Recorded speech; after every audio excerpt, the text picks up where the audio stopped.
ଆଜ୍ଞା ନାଁଟା କହିବେ ଆପଣଙ୍କର? ମୋ ନାଁଟା ଅଭିମନ୍ୟୁ ବେହେରା। କୋଉ ମନ୍ଦିର ପୂଜା କର? ଲାଞ୍ଜିପଲ୍ଲୀ ରେଡ଼ିକାଟା ମେନ୍ ରୋଡ଼ ଚଣ୍ଡୀ ମନ୍ଦିର ପୂଜାରୀ। କଣ ହେଇଛି ଆଜି ଘଟଣା କଣ ହେଇଛି?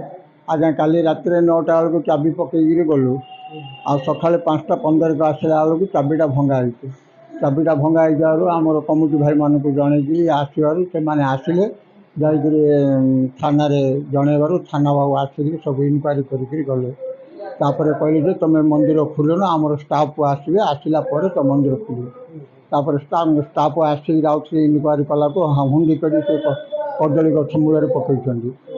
ସେମାନେ କହିଲେ ଯେ ହଉ ଠିକ୍ ଅଛି, ଆମେ ସେ ହୁଣ୍ଡି ପେଡ଼ିକି ତୁମେ ଛୁଇଁବନି, ଆଉ ଆମ ଷ୍ଟାଫ୍ ଆସିଲେ ଉପରେ ଆସିବ, ଆଉ ତୁମେ ସେପଟକୁ ଯିବନି।